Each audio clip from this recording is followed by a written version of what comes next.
Life of Love Life of Love with Julie Hilsen.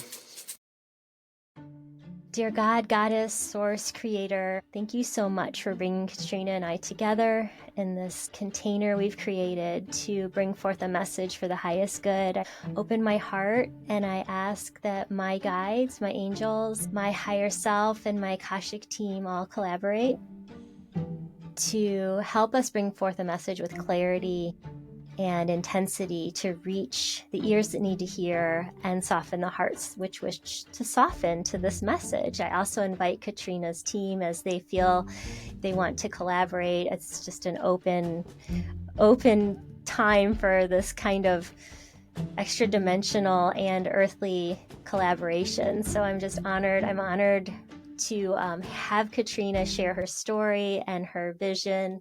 And I'm just delighted to share and bring forth this message for the highest good. Thank you. Thank you. Thank you. Thank you so much for having me here. Oh my goodness. Hello, dear friends, and welcome to another episode of Life of Love, where we gather each week to bring forth a message of hope, of inspiration, of collaboration. And however your life of love looks on this day, we're going to honor that. Like I always say, we're going to honor the bumps with grace, and we're going to cherish the smooth sailing with delight, because when it comes easy, that means you've laid the path for an easy time and you need to celebrate the wins as always. So this week I'm delighted. Katarina Polonska is here, and she's a high performance relationship coach and gender dynamics social scientist, and she studied at the University of Oxford. So Katarina, thanks for being on Life of Love. I can't wait to pick your brain. No, I'm excited to be here.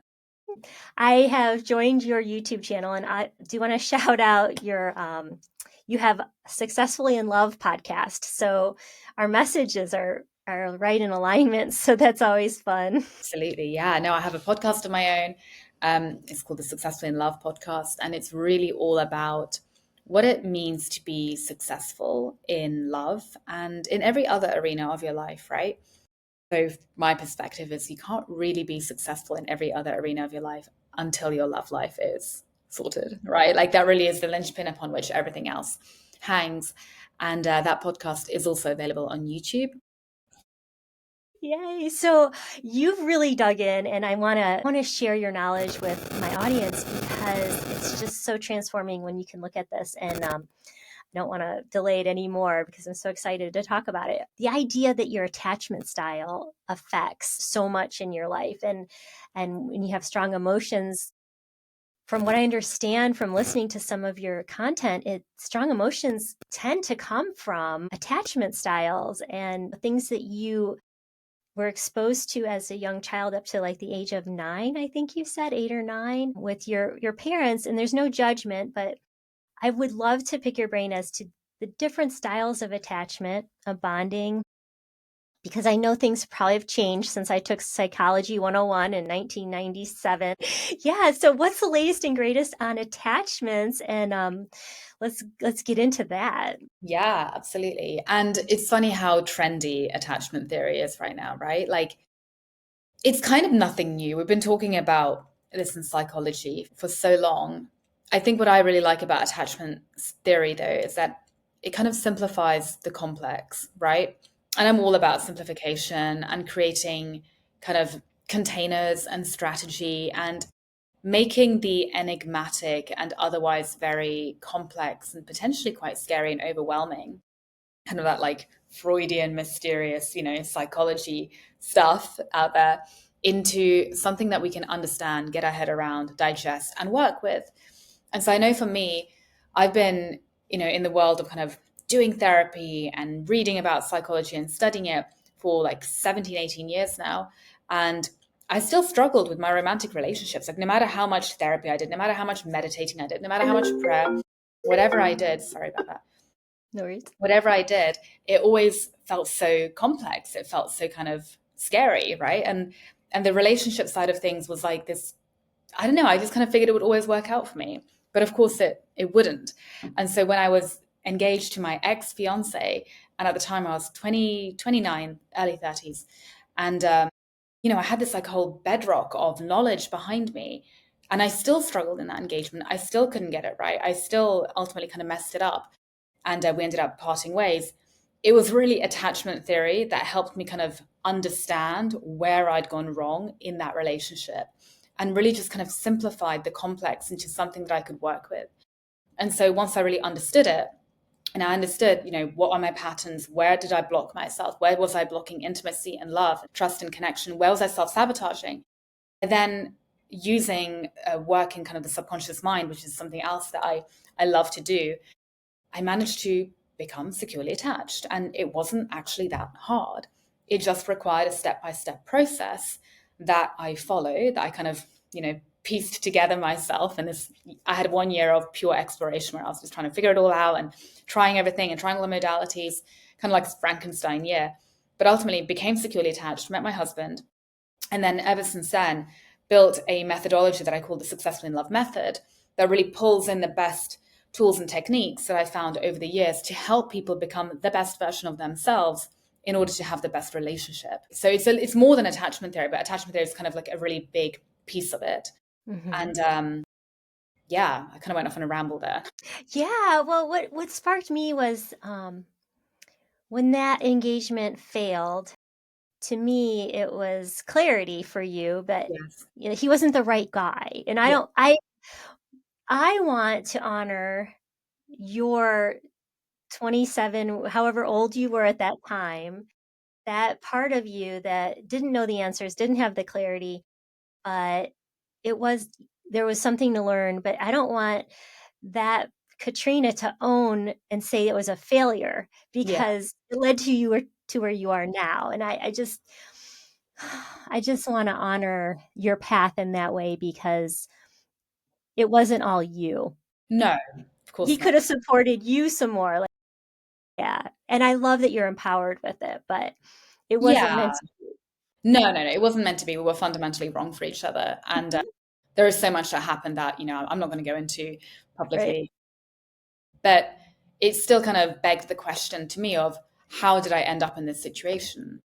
Right? Right. Because you've done all the study and Yeah. I know what you're saying about if you can get to the core, because emotions get so staticky and messy, and your adrenal glands are pumping, and you want to understand, and you want to do better. You want to go through life with grace, but sometimes it's just so freaking messy, and you don't know where this is coming from. And so that's why I think that's why attachment theory is so big right now, because it just makes it so much more simple. It Like, does. okay, so maybe you oversimplified. Maybe there's 6 categories or whatever, and you've totally oversimplified. But you've gotten to a place where it's so simple you can go from there. Yeah. And Completely. to me, that's easier. Completely, right? Completely. And often I actually think about, I wonder, because there are definitely psychologists out there who don't like attachment theory, right? They're like, oh, it's very simplified, blah, blah, blah. Yeah, it is. But it works. It works. And it gives people tools, right? And I think that I don't like this idea that the medical field or psychology or understanding behavioral science has to be this big, mysterious, enigmatic thing reserved for, like highly skilled professionals. I think it needs to be something that we make more accessible. And so, yeah, I don't like people feeling dependent on a therapist or dependent on a counselor to help them. That doesn't feel right to me. It makes much more sense that, yeah, if you have really complex psychological issues, of course, you're going to need a professional. But for the most part, does it not make sense to give people the tools and techniques to help themselves, at least to some extent, right? Yeah. So I love to teach my clients too. And I love to kind of, everyone who works for me gets my curriculum, and I train them how to become their own relationship coach, so that ultimately they don't need me in the future, that they can And just think navigate forward. they can raise their children in a different way. They have a deeper perspective. It's just, it's very transforming Totally. to homes and communities. I love it. It's gooey. Yeah. So I'm gonna put you on the spot. Like, how many types? Because I'm just really curious. How many types of attachments are there? Yeah. And can you be a mix, Yes. or is Yeah. I'm just really curious Yeah, about absolutely. delineating the types of attachment. Yeah, absolutely. So there are 4 primary attachment styles. That being said, most people are going to be a mix, right? So when I work with people, they tend to be a cocktail of all of them, but they will have one dominant one that's kind of leading. And so when I'm working with a person, I typically look at the dominant and then the secondary. The 4 attachment styles are securely attached, which is what we will want to become. And you can become that through neuroplasticity. You can evolve to become that. You then have anxious attachment, which is when you experienced emotional neglect, abandonment as a child. It could be perceived, right? So it doesn't have to be physical. I mean, my parents were with me most of my childhood at the very early years. But I still grew up with a very anxious attachment because the perceived abandonment from my end was that they weren't present for me emotionally, right? They weren't really tending to me because they were busy. They had their own economic challenges. They had their own academic studies, their own professional lives. Through no fault of their own, I happened to feel abandoned. And I also had different wounds around not feeling good enough and wondering if I was like a bad kid because no one was there. All of that made me quite anxious, right? And That's later fair. in life, that manifested as being kind of, I would doom think a lot. I would typically get into relationships and assume that it's going to end. And I would assume that that person's going to leave me. And I would assume that they don't really want to be with me. And so this would manifest as an anxiousness and this kind of like needy, clingy quality where I would often get into panic states and I would, need a lot of reassurance and a lot of validation because I really believe that on some level that they don't want to be with me because I'm fundamentally bad, right? Or I'm fundamentally like not enough for them. So that's anxious attachment. You then have dismissive, avoidant, which is kind of the opposite of that, but actually at the core of it, very similar. It's a different way of showing up. It comes from another type of emotional neglect where the kid may well have been smothered and quite kind of mollycoddled, right? And the parents were all over the kid, telling the kid what to do, what to wear, what to think. I see this a lot actually in Southern European cultures and very religious households. And that kid really grew up kind of feeling emotionally neglected in the sense that they don't really get an identity. They don't really get to have their own thoughts. They don't really get to kind of be who they really want to be. They have to conform to what the parent wants them to be. And so it's a different type of emotional neglect. And they end up growing up thinking, well, love and intimacy isn't safe because it erodes my identity. And they end up feeling quite trapped and smothered when it comes to intimacy. So they prefer to be alone. And they really have this wound around feeling like maybe there's something wrong with me because otherwise, why would they be controlling me so much? Like, what is wrong with me if they're controlling They me? don't trust themselves. Exactly. Yeah. Okay. So, and they also have this kind of wounding around intimacy, right? Like it doesn't feel safe for them. So that's dismissive avoidant. Then you have fearful avoidant or disorganized attachment. I prefer to go with fearful avoidant. And that's when your parents were your upbringing was kind of volatile. Like it was a little bit hot, cold. At some point, your parents were maybe really loving and really present and really stable and really there. And then the next, they're gone, right? Or maybe they're angry. I know for myself, I definitely had a little bit of this growing up because my dad was traveling a lot for work. So sometimes he'd be there. And when he was there, it was amazing. It was like Santa Claus was in town. But when he was gone, it was heartbreaking and I couldn't really access him. And that's just my dad, like being a management consultant traveling the world for work. And my mother also was really overwhelmed. So at times she'd be like very sweet, but at other times she'd be very overwhelmed and she'd often kind of explode with her own emotions, right? Again, through no fault of her own. She didn't know how to handle the situation that we were in. We were like communism was falling apart and we were in Eastern Europe. It was a very stressful time. But that volatility made me grow up with this sense of, well, I can't trust things because everything's really volatile and I'm not safe. And at some point, I'm probably going to get betrayed. And this really boils down to this sense for the child that they are somehow not worthy of having constant love and stability, that they are somehow just an unworthy child.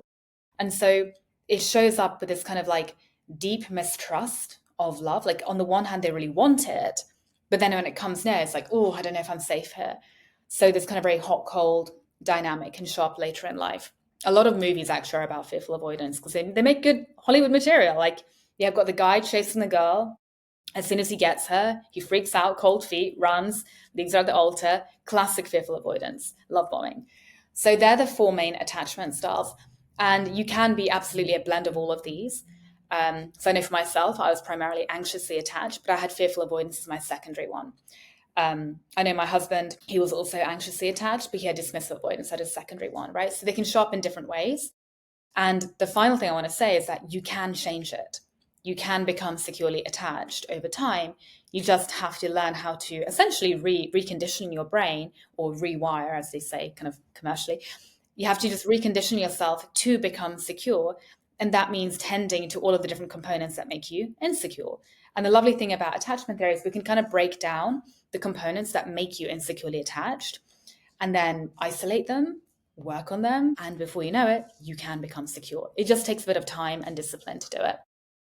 Okay, so what would you say, like, what are some symptoms that show up? Say, for example, if you text your significant other and they don't get back to you, like within 2 hours, and then you start getting paranoid, well, maybe they're texting someone else, or maybe they're not thinking of me, or what kind, are there different attachment styles based on how you react to not getting the text back that are classic? I'm just trying to think of triggers that you could say, oh, maybe that's a sign that I'm anxiously attached. Or if you push it aside and say, I don't really give a shit, whatever, he's going to do what he's going to do, then you're avoidant. Or like, how could you sort of just consciously figure out where when you're being authentic with your emotions, which is a whole different thing. Like, being authentic with your emotions is so hard because it's painful. It's painful to go through it. That's why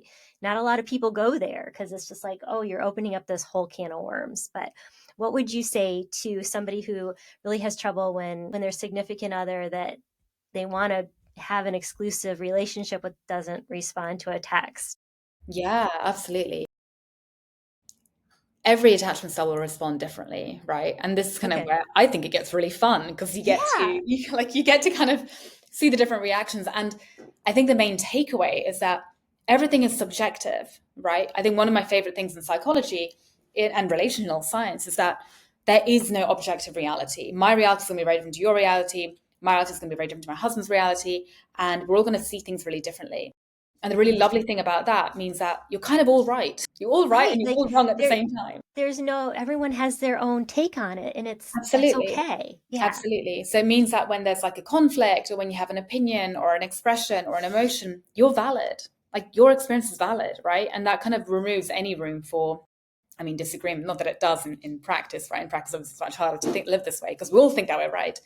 But to your point, someone who's anxiously attached, which was me, if I didn't get a text back from, my ex or someone that I'm dating, yeah, of course I'd get paranoid. I'd be like, oh my goodness, they've lost interest. They've lost interest in me, right? They don't want to be with me anymore. They don't care anymore. And I probably wouldn't go to the betrayal. I probably wouldn't be thinking there was someone else.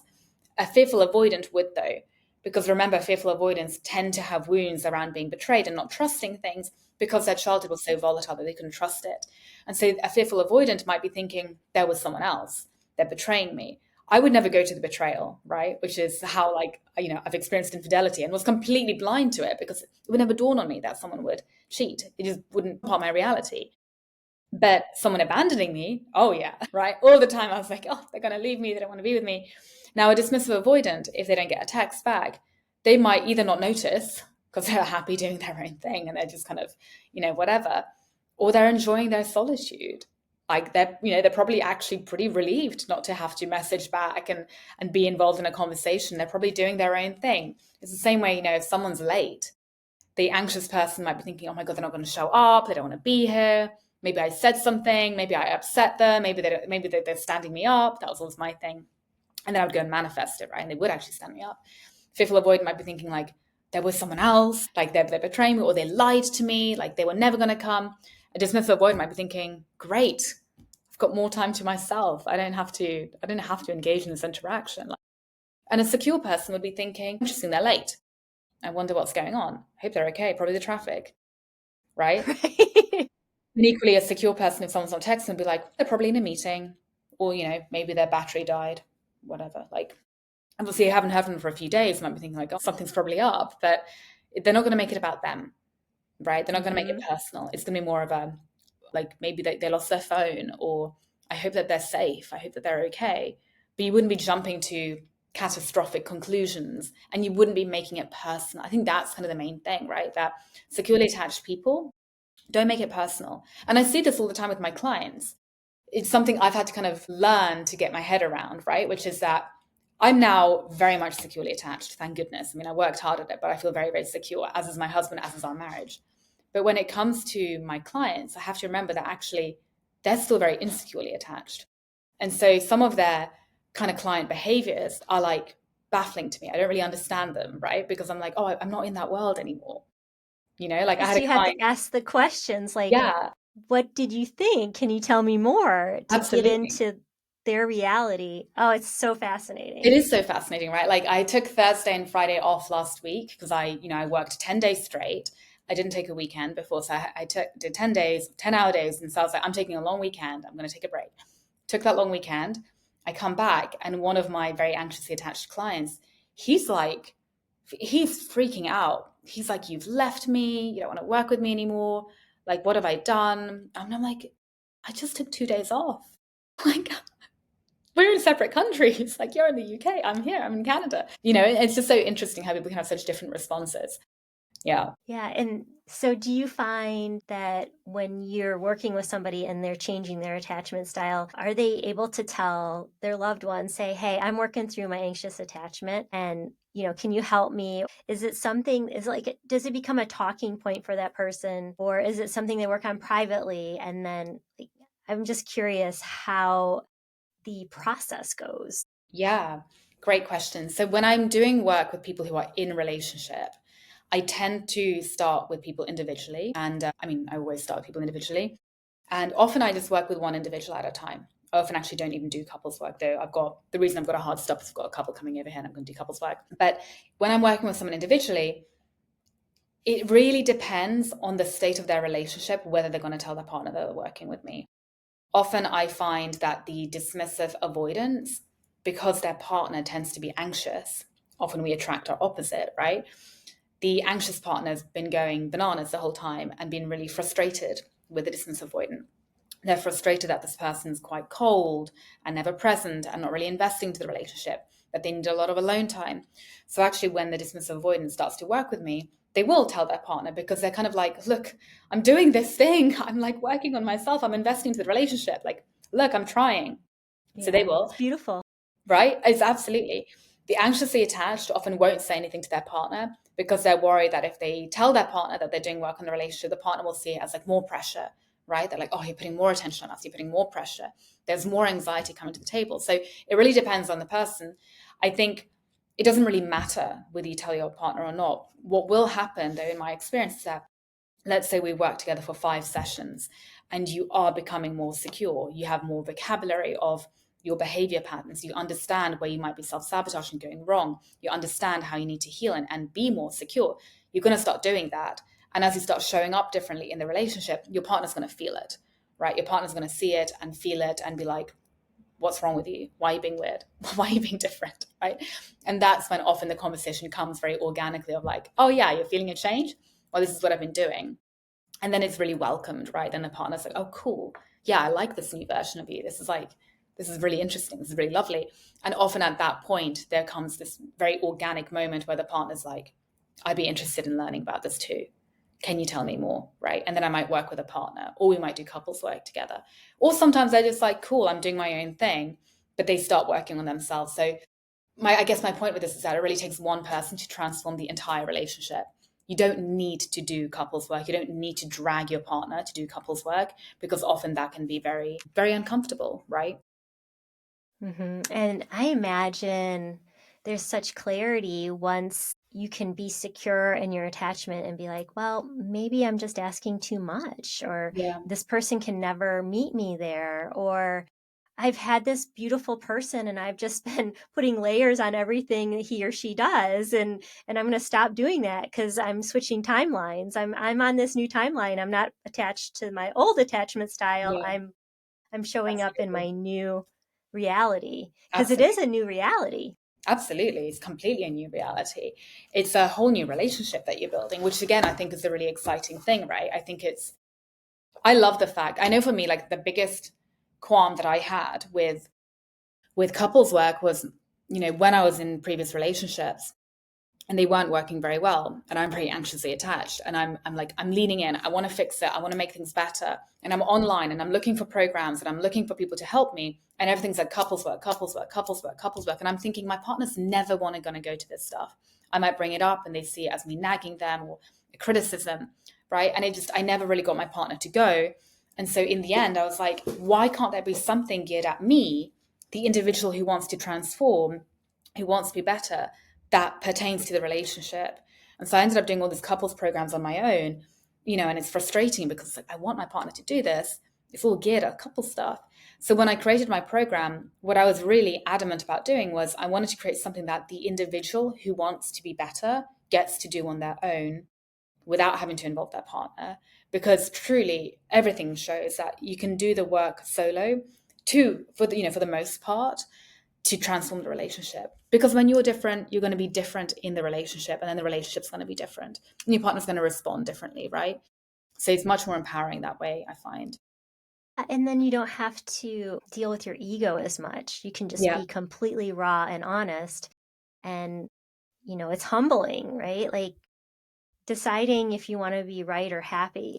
Yeah, absolutely. Yeah. And I know we're coming up to our time, but I wanted to touch on one more topic. Yeah. If you're okay. Yeah, absolutely. I'm like, how does the time fly so fast? I know. I love it. So I wanted to touch on the idea that some relationships are transactional. And this is coming to my consciousness more and more because I think that I'm expecting too much out of some relationships.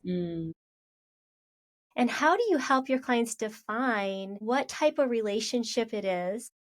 And I know, like, spiritually, if you put an expectation on someone or something, that's a limitation. It's better to be like, hey, let's show up for the highest good, or I'm ready to receive love and I'm just going to be open to whatever. But sometimes it becomes very clear that you're doing all this ascended living and other people are working on transactions. Yeah. You're just like a teller machine for them.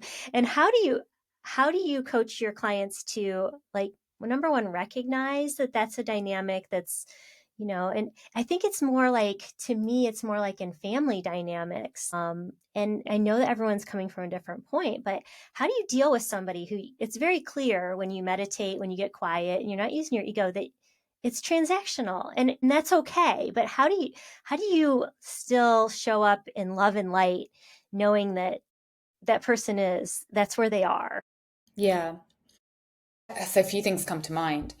I think my kind of first thought is that a lot of relationships are going to be transactional. That's not a bad thing inherently, right? I kind of think, and this is not me being a capitalist, because like I'm not, but I think most things are a little bit transactional in the sense that we're always getting something.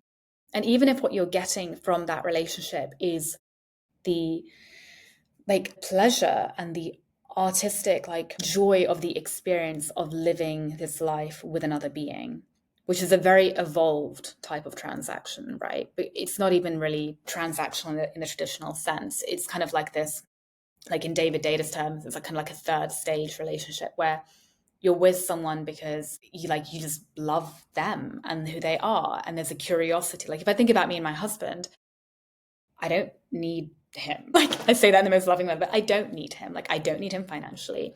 I don't need him like physically. I just love him as a human being, and I find him interesting, and I want to see him grow, and I believe he wants to see me grow.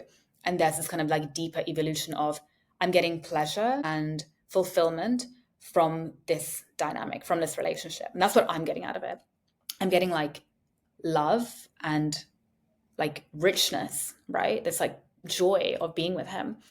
That's a type of transaction I think we all kind of want to move towards in the relationship. It's a very freeing type of transaction. It's a very like higher type of, just to the extent that some people wouldn't even call it transaction, right? It's just kind of like love. Then there's the kind of the more lower transaction, which is like, I'm getting X, Y, and Z from this dynamic. I'm getting financial security. I'm getting, validation. I'm getting sexual intimacy, I'm getting like parental support in raising these kids, like whatever it might be. I'm getting, power and status because I've got this bombshell of a wife, or I've got this like bigwig of a husband who's, like whatever the kind of the exchange is. I think that there can be kind of a lower version of it that's less conscious, right? Does that But make sense? still valid, like no judgment, Still because valid, it's absolutely, yeah. absolutely. And I think that the process of evolution for a couple is to kind of go from like, okay, we have this very baseline dynamic. And I think that baseline dynamic is often very much where we start in relationships, right? We kind of start in this dynamic of like, well, I want to have a family and you're going to be the person I'm going to do it with. Or I want to have a partner. You're going to be the person that's going to kind of fill that void for me. There's a lot of void filling, right? But I think that as we become the most secure, grounded, self loving versions of ourselves and become whole within ourselves, which we already are, just we don't feel it, then I think that our kind of grip on the attachment of what we're getting out of the relationship loosens. Because I think that we kind of then begin to see our partner from a more freeing lens of, well, what I'm really getting out of this is like the pleasure of seeing you thrive, the pleasure and the joy of seeing you, someone I really love and care about, like ascend to new heights. Does that make sense? I'm kind of being very like vague here, I think.